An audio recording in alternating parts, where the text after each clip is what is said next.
మనం రంగస్థలంలో ఒక రామ్ చరణ్ ని చూసాము, మగధీర ఒక రామ్ చరణ్ ని చూసినాము. మనం అన్ని డిఫరెంట్ డిఫరెంట్ క్యారెక్టర్స్ చూసాం. పెద్దలు ఫుల్లీ టోటల్ డిఫరెంట్ గా ఉన్నారు అసలు.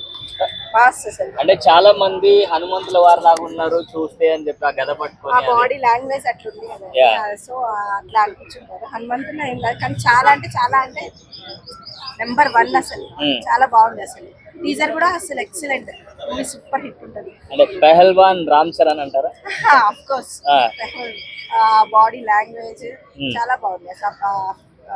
డాన్సెస్ కానీ, కొరియోగ్రాఫర్ కంపోజింగ్ కానీ అన్ని చాలా బాగుంది. అంటే రామ్ చరణ్ గారు ఫస్ట్ టీజర్ వచ్చినప్పుడు చెప్పారు కదా, ఒకే పని చేసుకుంటే ఈ జీవితం ఎందుకు రా అని చెప్పి, ఏమంటారు దాన్ని? నిజంగానే ఒకే పని ఒక్క దాంట్లోనే ఉంటే మనం ఏమీ ఇది కాదు కదా. అన్నిట్లోనూ ఉండాలి. ఫస్ట్ అన్నిట్లోనూ చేసుకుంటూ ఉంటేనే కదా మనం ఒక టాలెంట్. వీళ్ళకి ఇన్ని టాలెంట్స్ ఉన్నాయా అని అందరికీ తెలియాలి కదా. ఆ అన్ని టాలెంట్స్ చూసుకుని. అంటే డైరెక్టర్ బుచ్చిబాబు గారి గురించి మాట్లాడుకుంటే, ఉప్పెన సినిమాలో లాస్ట్ లో క్లైమాక్స్ ట్విస్ట్ డిఫరెంట్ ఉంటది. సో ఈ సినిమాలో రామ్ చరణ్ గారు కాళ్ళు తీసేస్తారని చెప్పి రూమర్స్ నడుస్తున్నాయి. ఒకవేళ అలా కాళ్ళు తీసేస్తే ఫ్యాన్స్ యాక్సెప్ట్ చేస్తారా? డెఫినెట్ గా యాక్సెప్ట్ చేయరండి. ఎందుకంటే అంత పెద్ద హీరో. ఉప్పెన అంటే అది ఫస్ట్ మూవీ కాబట్టి యాక్సెప్ట్ చేశారు. ఇంత పెద్ద మూవీలో రామ్ చరణ్ గారికి తీసేశారు అంటే యాక్సెప్ట్ చేయరు ఎవరు, ఫ్యాన్స్ కూడా అసలు. ఎక్స్పెక్ట్ అన్ఎక్స్పెక్టెడ్ థింగ్ అన్నమాట. అంత పెద్ద హీరో ఒప్పుకుంటారా అలాంటి సీన్? ఒప్పుకుంటారా అంటే మనం ఆ కాన్సెప్ట్ ఏంటనేది మనకు తెలియదు కదా. కాన్సెప్ట్ ని బట్టి. ఫస్ట్ రిలీజ్ చేసిన టీజర్ లో క్రికెటర్ గా కనిపిస్తారు. ఇందులో పహిల్వాన్ కనబడతారు. అంటే నాకు తెలిసి దీంట్లో 2 పాత్రలు ఉండొచ్చేమో నేను అనుకుంటున్నాను. బట్ 2 పాత్రలు కూడా తండ్రి కొడుకు పాత్రలు కావచ్చు. మేబీ సినిమా మాత్రం సూపర్ గా ఉంటుందని ఆశిస్తున్నాను.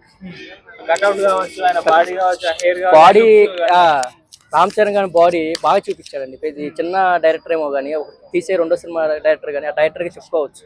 ఒక పెద్ద హీరోని, గ్లోబల్ స్టార్ ని ఆ రేంజ్ తగ్గట్టుగా క్లిప్స్ తీసుకొచ్చాడంటే చాలా గ్రేట్. ఫస్ట్ డైరెక్టర్ గారికి హ్యాట్స్ ఆఫ్ చెప్పొచ్చు. ఓకే. సో రంగస్థలం తర్వాత అటువంటి అంత బ్లాక్ బస్టర్ వైబ్స్ ఈ సినిమాకే కనిపిస్తున్నాయి. మరి అట్లాంటి హిట్ ఈ సినిమాతో అందుకుంటారు రామ్ చరణ్ గారు? డెఫినెట్లీగా రంగస్థలం కూడా రూరల్ ఏరియాలో ఎలా అయితే ఉంది స్టోరీలో నడిపించాడు కాబట్టి ఈ స్టోరీ కూడా రూరల్ కి సంబంధించినది కాబట్టి మేబీ ఆ టైప్ ఆఫ్ లోనే ఇండస్ట్రీ హిట్ కొట్టిద్దని అనుకుంటున్నాను ఖచ్చితంగా. ఓకే. ఈ గ్లిమ్స్ చూసాక 1000 కోట్ల బొమ్మ అనుకోవచ్చు. అయ్యి బడ్జెట్ అనేది డిపెండ్స్ అని చెప్పలేమండి. 1000 కోట్లు దాటవచ్చు, 1500 కోట్లు రావచ్చు, 2000 కోట్లు రావచ్చు. ఖచ్చితంగా 1000 కోట్స్ మాత్రం మార్క్ దాటింది. ఓకే. రెహమాన్ గారి మ్యూజిక్ ఎలా అనిపిస్తుంది? Music super. రెహమాన్ మ్యూజిక్ గురించి మనం చెప్పవసరం లేదని ఆయన ఆస్కార్ అవార్డు దాని గురించి మనం సూపర్ అండి. ఆ లిరిక్ కూడా చాలా ప్లెజెంట్ గా ఉంటాయి. వినే కొద్దీ వినబిద్ది అవుతుంది. చాలా బాగుంది.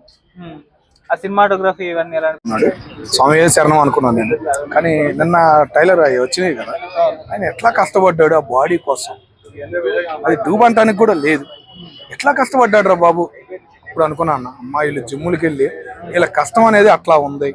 సినిమా హీరోల్ని రేట్లు పెంచుతున్నారు, అది ఇది అని తిట్టుకుంటున్నాం. కానీ ఒక సినిమా తీయడానికి ఒక హీరో అనేవాడు ఎలా కష్టపడుతున్నాడు అన్న ఫీలింగ్ అయితే నాకు రామ్ చరణ్ గారితో నాకు అనిపించింది అన్న. అట్లాగే సినీ ఫీల్డ్కి ఒక రాయి వేయబోతున్నాడు మళ్ళీ 2026. వాళ్ళ ఫ్యామిలీ పరంగా కలిసి వచ్చింది. చిరంజీవి గారి కన్నా మంచి పేరు తెచ్చుకునే అవకాశం ఉంది అన్న ఒక హ్యాపీ మాత్రం. పహిల్వాన్ గా కనిపించారు ఈ గ్లిమ్స్ లో, అంత ముందు గ్లిమ్స్ లో క్రికెటర్ గా కనిపించారు. మరి ఏది బాగా మీకు ఇంప్రెస్ చేసింది? ఏమో జూనియర్ ఎన్టీఆర్ గారు చూసారో లేదో కొద్దిగా బాధపడతాడు.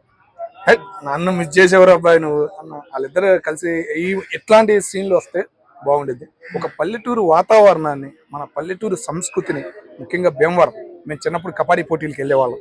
భీమవరం కబడ్డీ పోటీలు అంటే అబ్బా అప్పట్లో 93, 92లో ఒక రేంజ్లో చెప్పుకునేవాళ్ళు. ఆ కబడ్డీ పోటీలు, అది గుస్తీ పడతాలు అవన్నీ మళ్ళీ చూపిపోతున్నారు. ఒక పల్లెటూరు వాతావరణాన్ని సినీ ఫీల్డ్కి ఇంకా చూపిస్తున్నారు. ఎవరైనా ఉన్నారంటే రామ్ చరణ్ అని చెప్పాలని నేను.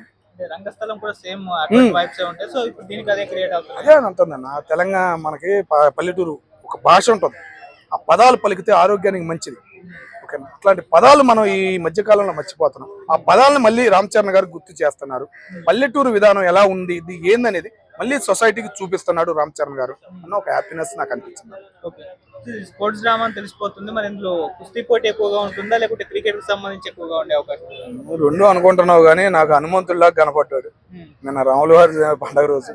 హనుమంతుడి రూపంలో ఏదో చేయబోతున్నాడు, డబల్ యాక్షన్ ఉంది అన్న ఫీలింగ్ అయితే నాకు ఆ ట్రైలర్ చూసినాక అనిపించింది. ఎందుకంటే అంతకుముందు బ్యాట్ పట్టుకోవడం కానీ, నిన్న అది పట్టుకోవడం కానీ ఒక పల్లెటూరు కోసం ఏదో ఒక యుద్ధం చేయబోతున్నాడు ఆ దేవుళ్ళ సాయంతో అనే ఒక సిచ్యువేషన్ ఆడ కనబడుతోంది. అది ఏంటంటే బయట ఇప్పుడు యుద్ధ వాతావరణం కూడా దానిలో కనపడింది. ఎవడో వస్తున్నాడు ఆయన తరిమి కొడటానికి ఈయన ఒక ప్రయత్నం చేస్తున్నాడు. మన పల్లెటూరిని మన సంస్కృతిని కాపాడటానికి ఏదో ఒక యుద్ధం చేస్తున్నాడు అన్న ఫీలింగ్ అయితే నాకు కలిగింది అన్న.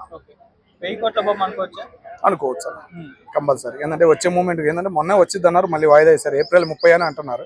కానీ మంచి సమ్మర్ మూమెంట్ కాబట్టి అది కంపల్సరీ సినిమా హాల్కి వెళ్తారు. కొట్టుతాడు 2026 కలిసి వస్తుంది. Thank you. రైట్.